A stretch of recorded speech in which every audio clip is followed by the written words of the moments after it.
Welcome back.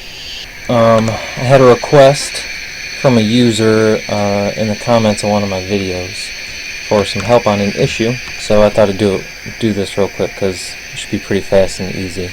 The user wants a respawn system in their map, set up kind of like L4 Dead, where if there are 4 players or 2 players, multiple players in a map, and you lose all your hit points, you become incapacitated, and another player can run up and revive you. And the match doesn't end until everybody is down. So even if you have one person standing, the match keeps going until they're dead too. Once everyone's down at the same time, it's game over. So it's pretty easy. What we want to do is come here and go to our player proxy. This item here affects, like the description says, players. It affects all players, and it gathers inputs or outputs from them. So you want to place this. Then what we're going to do is come in here and add 2 integers. You'll find these under variables. You can add a new one there, new one there.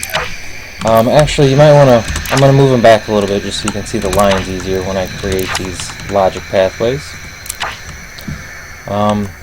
These 2 integers are going to track a couple things. This one here is going to track anytime a player enters or leaves the server. And this one here is going to track when players die or become incapacitated or become rezzed. It's going to track the life total, basically.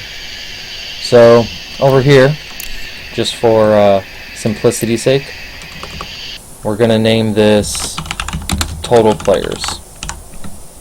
This is basically going to keep track of the number of people in the server. So that's all we need there for now.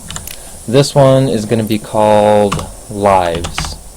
This is basically going to be like a life pool total. We're going to add numbers to it when people are revived, and we're going to subtract numbers when they're incapacitated or they die. We'll get to that in a second. Okay, so we want to go to our player proxy here and make it so that anytime on match joined, anytime a player joins the match, we're going to have it add 1 number to this integer. Then we're going to make it so anytime someone leaves, it subtracts a number. So this integer will always be equal to the total number of players in the server. Now we go over here and we set it so anytime a player is incapacitated, it adds 1 to this integer.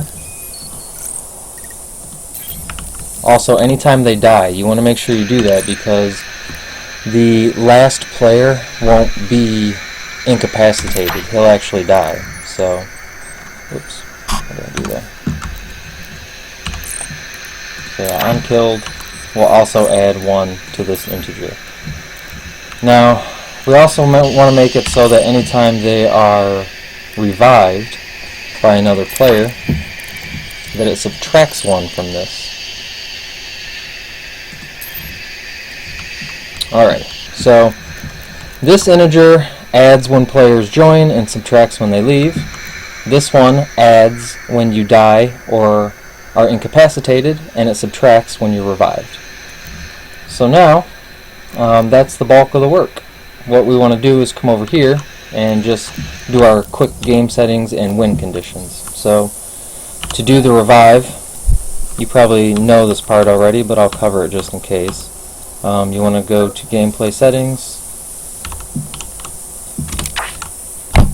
Oh, you need an on start as well, a map. So, oops. When the match starts, set these gameplay settings. Then you just go into the gameplay settings and make sure allow revive is set to true. You can set any of the other stuff however you want, but you got to make sure revive is true.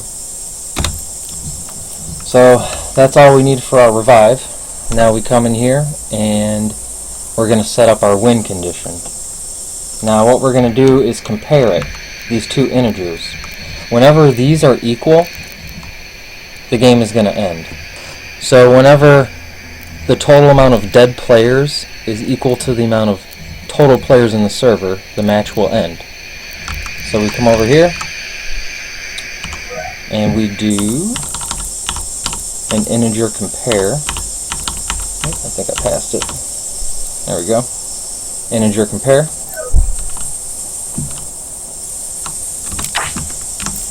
Go into the properties. Now you have a left property and a right property, but if you look closely down at the bottom, you can actually hold left control for options, and you can swap variable constant there. So if we push X, it lets us choose integers. I'm sorry, variables. Well, these are integers. I'm sorry, I'm misspeaking. So the left-hand value, we can make either one. We just got to make sure we choose one for total players and one for lives. So we're going to do lives and total players. Save that. Now go into our action menu of this. We want it to be equal. So when these two values are equal, it ends the match. So you just get your end match value here.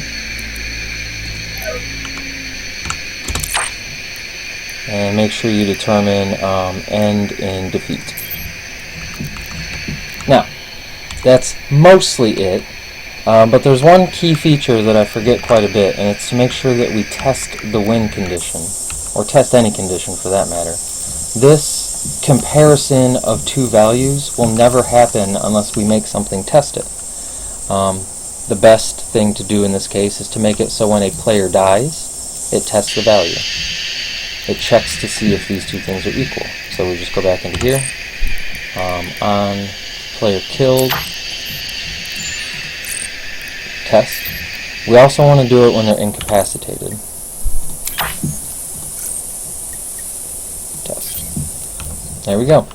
Now anytime the number of incapacitated or dead players equals the number in the server, it should end the match. I don't have a friend to test it with me here, but we'll jump in just to make sure the end condition pops up for me dying.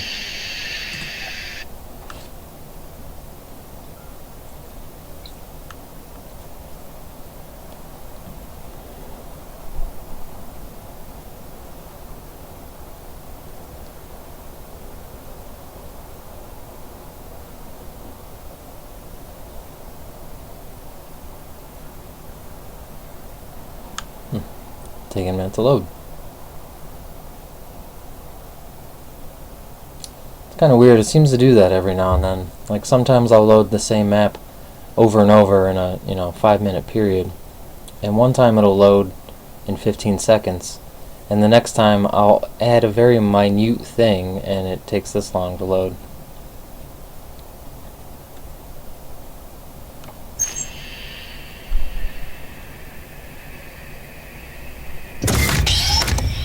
Alrighty. Oh yeah, I moved my spawn point out here.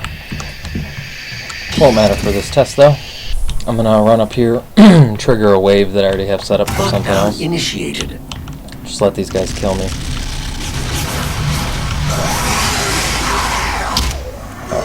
Feel pathetic dying to these lousy zombies. Got something back here. We go. Kill me, Hellraiser. There we go. Defeat. So I feel really confident that that will work with multiple players as well. So that's it. It's pretty easy. If you have any questions, let me know in the comments. I'm not quite sure what I'm going to do in the next video.